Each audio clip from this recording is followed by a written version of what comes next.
Great.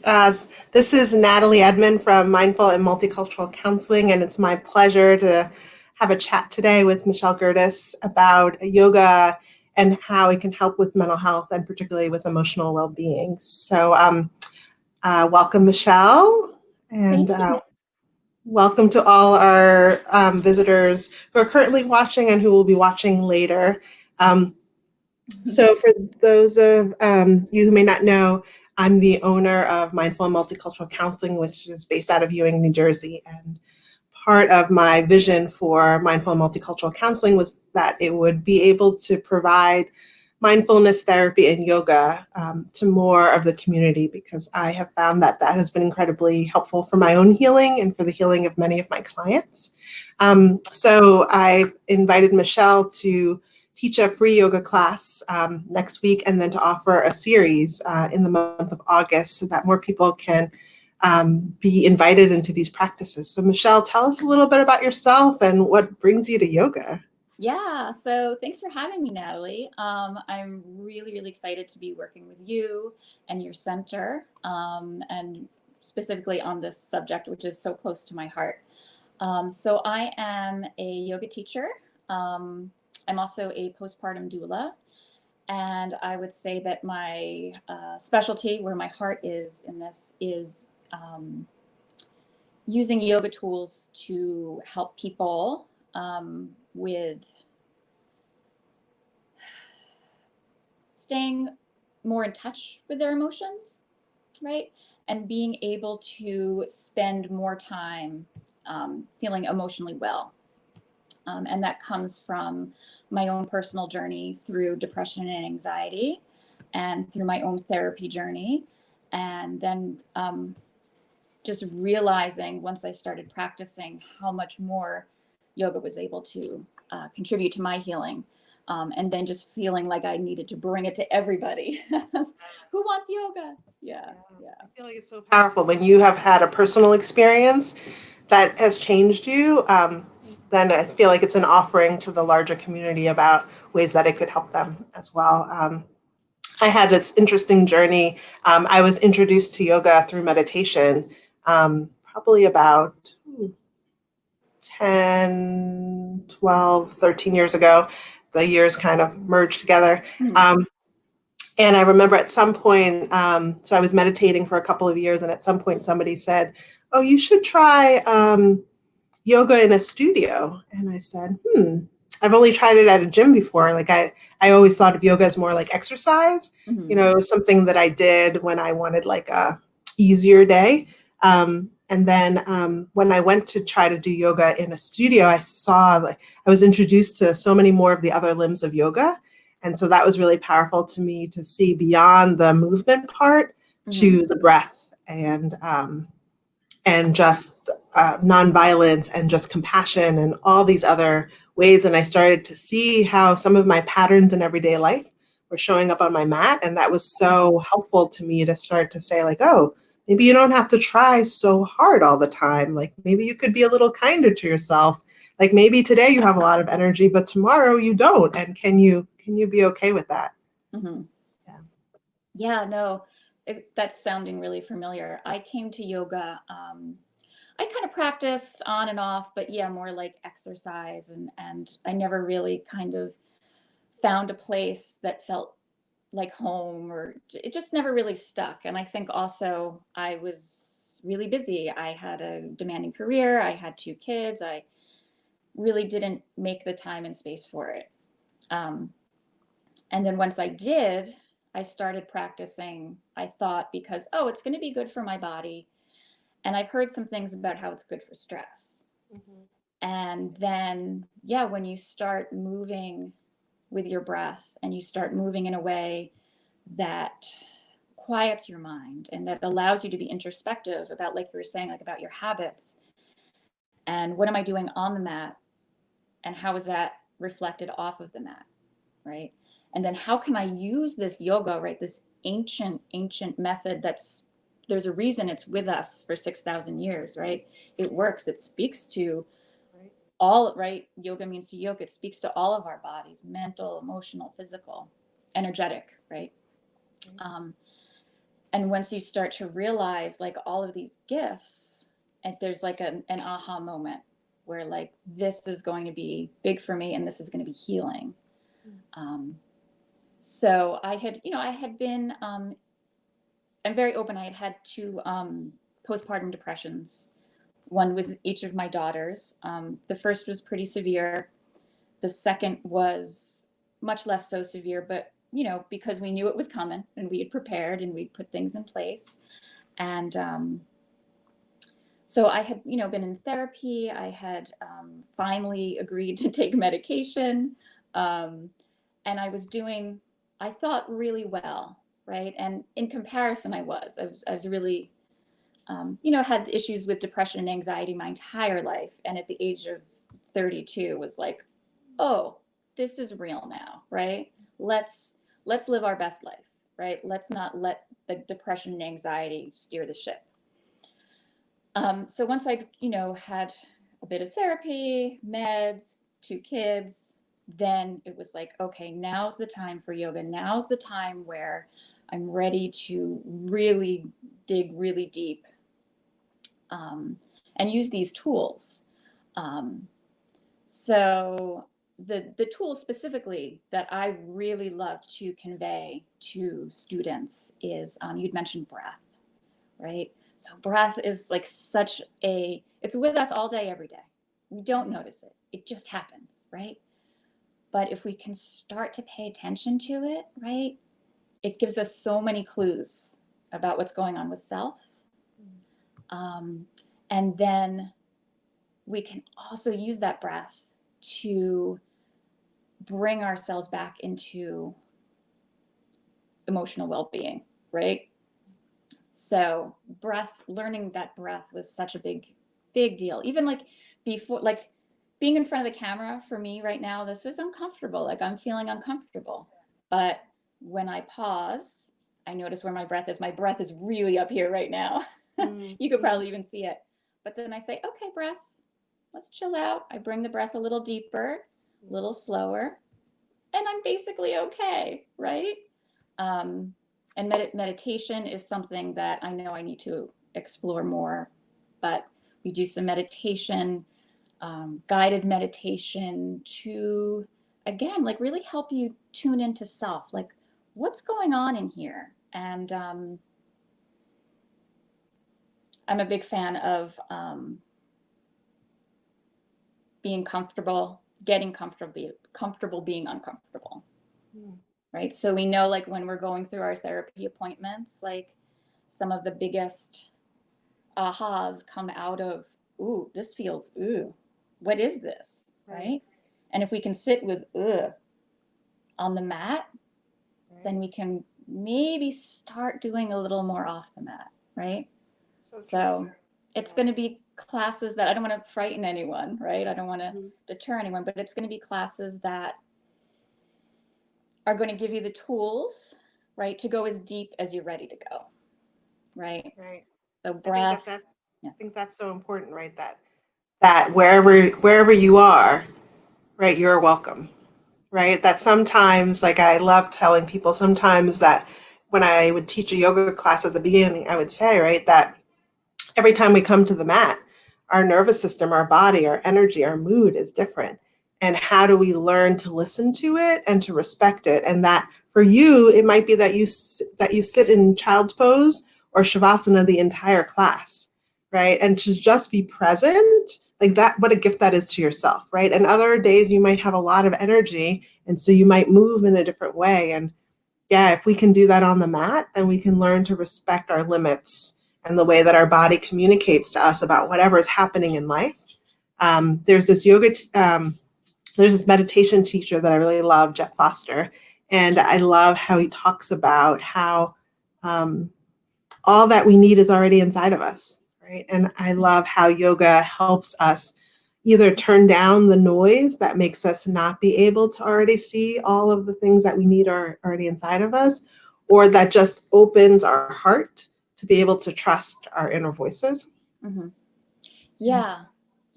And that is, to me, that is one of the greatest gifts of yoga, right? Is that it helps quiet down all the noise, all the stuff that's not self, right? Society, things that get put on us from friends and family, we can really start to suss out what is self, right? Who are we? What do we want? How do we want our lives to look, right? That inner wisdom, right, that we're born with, that's in all of us.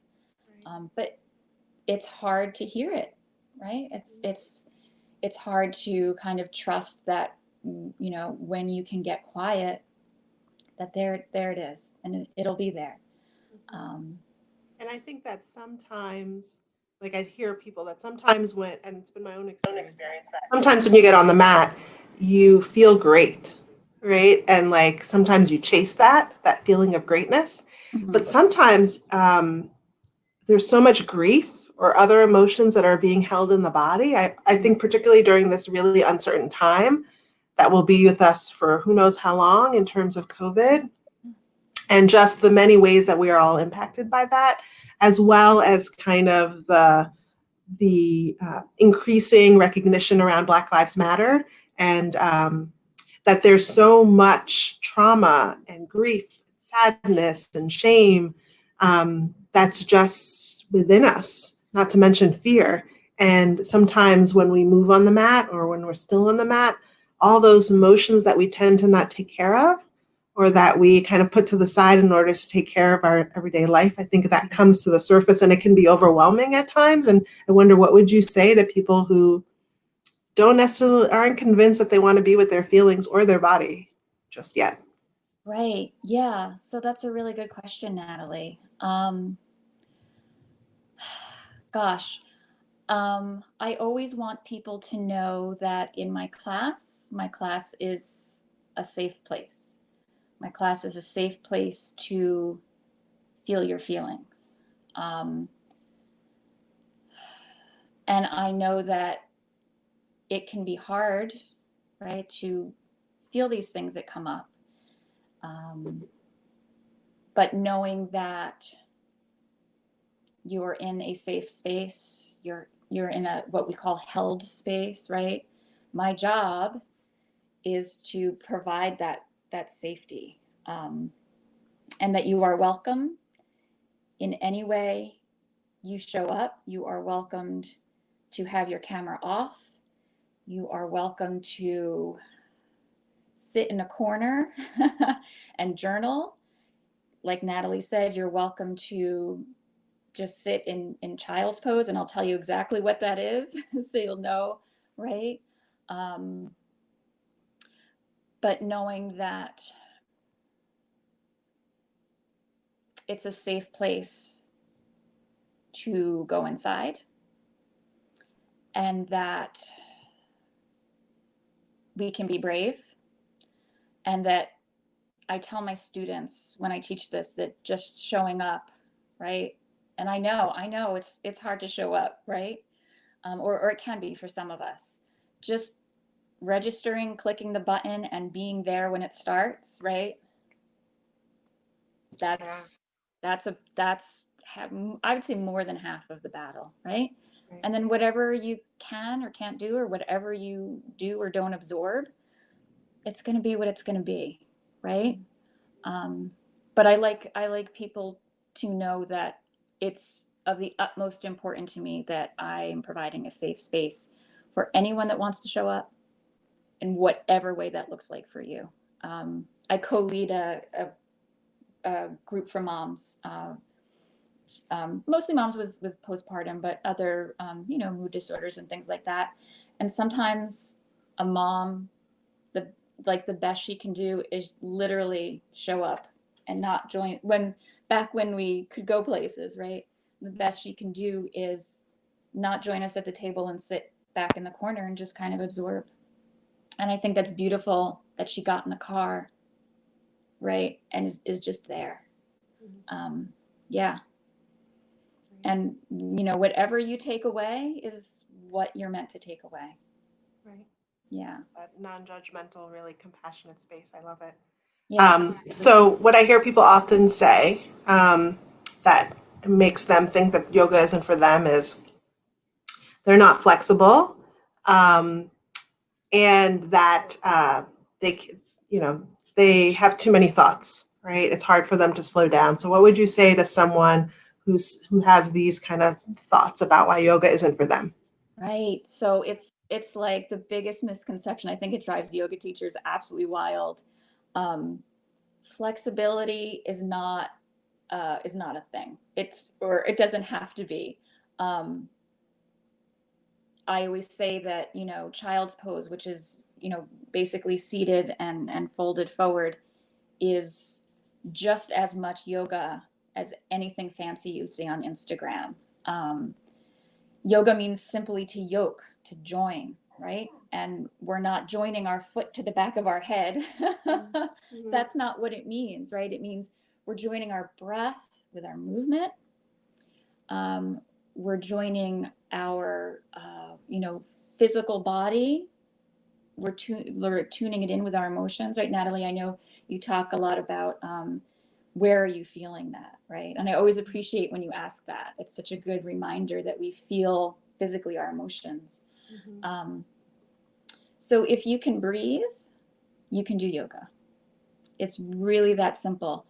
My style of yoga is very gentle and very self work based.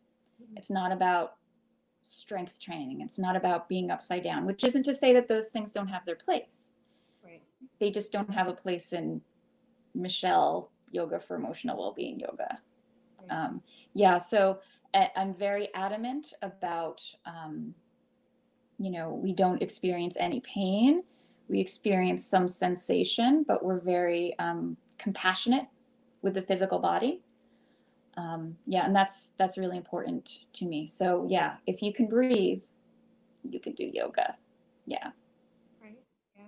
And I think that sometimes our life can be so busy that I think carving out this time to come and do yoga, I think we'll feel the benefits of that in the long term, because sometimes we need to unplug to nourish ourselves, to get revitalized. And and then also, I think there's so many benefits from a physical level, from an emotional level, from a spiritual level. It's like really, I love that you're going to be offering this. I know that you're offering a free workshop. I believe it's next Tuesday, the 21st at 6 p.m.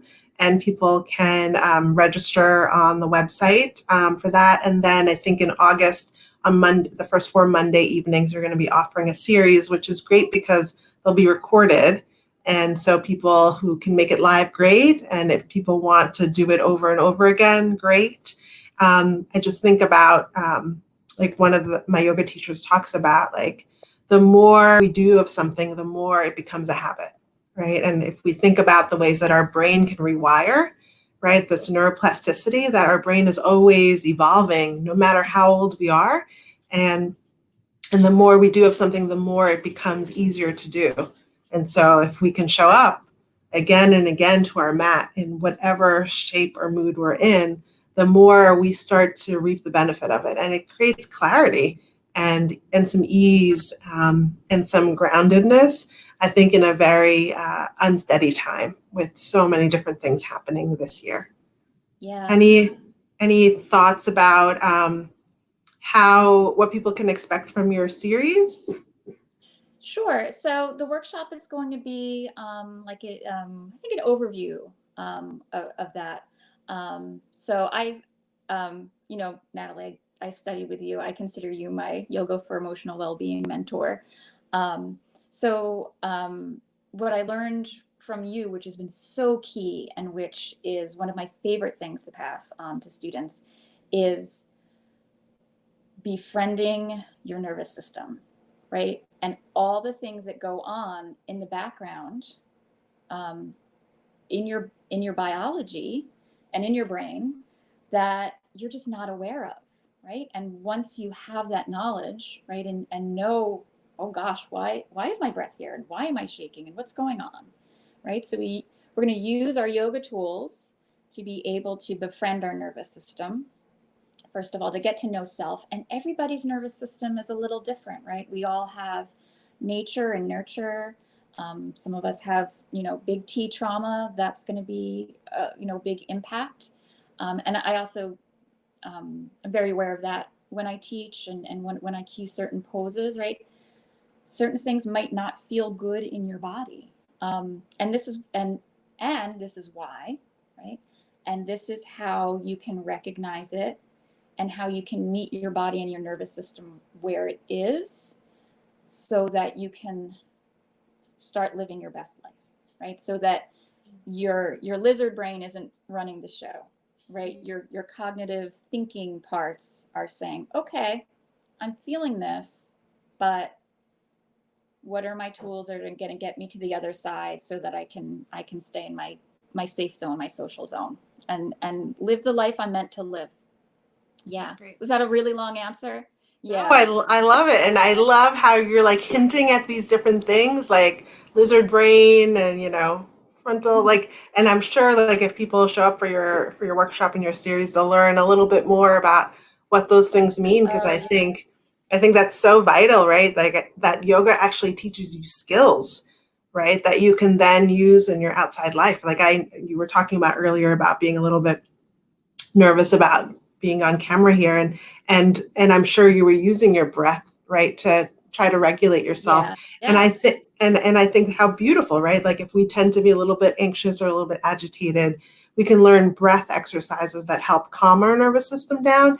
And if we're more depressive energy, that we can learn breathing exercises that help us be able to bring it up, right? And so that's so beautiful. One, to recognize where's my energy level. And then two, there are all these tools that I can actually use that can help me be able to do more of the things that I want to do in my life and help me feel like I have a little bit more control.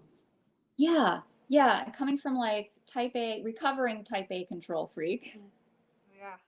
Right? It's kind of this weird dichotomy where when you feel like as if you have more control, then you can start to let go of the control, right? Mm-hmm. Yeah.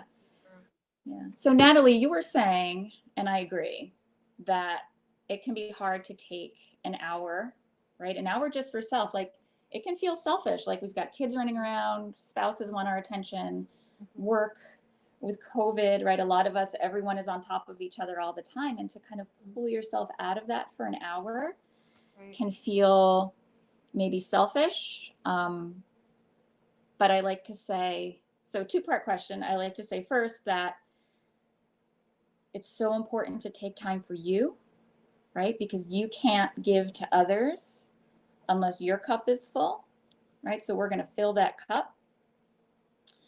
And so Natalie, I know that meditation is a big part, or I believe meditation is a big part of your yoga practice. Mm-hmm. And I'm wondering how you're making time for that, because I know you're super busy with your practice and all that good stuff.